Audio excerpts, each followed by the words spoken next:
মানে আমরা শেখ হাসিনাকে পালাতে বাধ্য করেছি কারণ উনি স্বৈরাচারী ছিলেন। উনি যা মনে করতেন ওটাই সবাইকে মানতে হবে। আমরা একটা গণতান্ত্রিক ব্যবস্থা চেয়েছি। ডাক্তার জাহিদুর রহমান, এর মধ্যে বৈষম্য বিরোধী ছাত্র আন্দোলনের পক্ষ থেকে বলা হচ্ছে এই সরকার শুধু নির্বাচন করতে আসেনি, সংস্কার একটা বড় ম্যান্ডেট। সেই জায়গাটাই কি দেখেন সামনে? সংস্কার নিয়ে একটু খোলাখুলি যদি বলি, একটা শ্রেণীর মানুষের কাছে সংস্কার খুব ইম্পর্টেন্ট। শ্রেণীটা কোনটা? শ্রেণীটা হচ্ছে শিক্ষিত, মধ্যবিত্ত এবং সচেতন শ্রেণীটা। আমরা প্রায় বলছি জনগণ, বলছে মানে এই জনগণ বলতে আমরা কাদেরকে বোঝাই? আমরা সংবিধান সংশোধনের কথা বলছি। আমাদের শিক্ষিত মানুষরাও কি সংবিধান ঠিকঠাক মতো পড়েছে?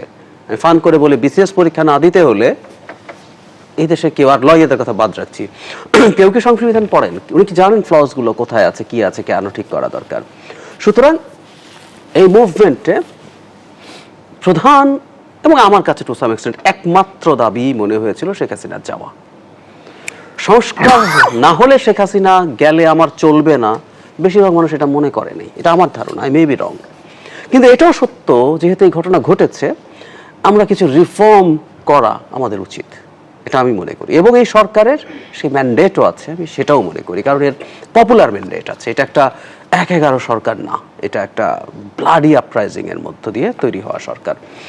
এটা ঠিক আছে, এবং ছাত্ররা যেটা বলছে সেটাও ঠিক আছে। একটা জিনিসই শুধু চাওয়ার আছে, সেটা হলো সংস্কার কতটুকু করব। ইনফ্যাক্ট আমাদের মূল সংকটে আমরা গিয়ে পড়বো জানুয়ারিতে, যখন সবগুলো সংস্কার কমিশন তাদের রিপোর্ট দেবে। তখন সব গ্রুপ, পরস্পর প্রতিদ্বন্দ্বিতাকারী রাজনৈতিক দল, ছাত্র রাজনৈতিক দল তৈরি করেনি, কিন্তু আমি ধারণা করি জানুয়ারির আগে তাদের রাজনৈতিক দল তৈরিও হয়ে যাবে, এই ধরনের আভাস দেখছি। সবাই মিলে তখন সংকট হবে যে আমরা একমত হতে পারছি কিনা।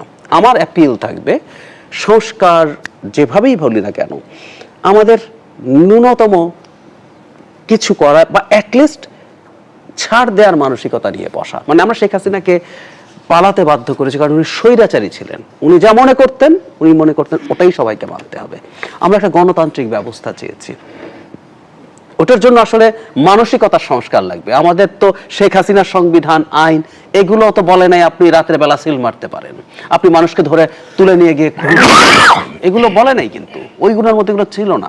সো আমরা যদি তাই হয়, আমরা মনের সংস্কার করে, আমি খুব চাইছি, কারণ আমি একটা কনফ্রন্টেশন দেখতে পাচ্ছি ছাত্রদের সাথে।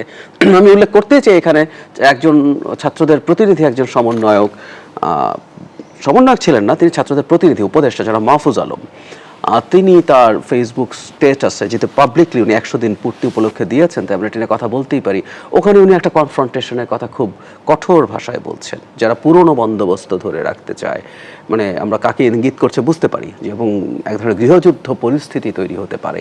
এটা যদি এখন ঠেকানো যায়, কোনো না কোনো ফর্মে যুদ্ধ হবে, একটা ব্লাডি কনফ্লিক্ট, এই ধরনের কথাবার্তা তার ওখানে আছে, রক্তাক্ত সংঘাতের কথা আছে। আমি এই জায়গায় আশঙ্কা দেখছি। আমি এখানে বিএনপির একজন খুব গুরুত্বপূর্ণ নেতা আছেন, আমি হারুন ভাইকেও বলবো, তার দলও খুবই খোলা মন রেখে, খুবই সমঝোতার মন রেখে জানুয়ারিতে যাতে বসেন। সাথে ছাত্রদেরও আসলে একই রকম মন রাখতে হবে। সবাই মিলে বসে একটা সমাধান বের করতে না পারলে আমরা খুব বিপদে পড়বো।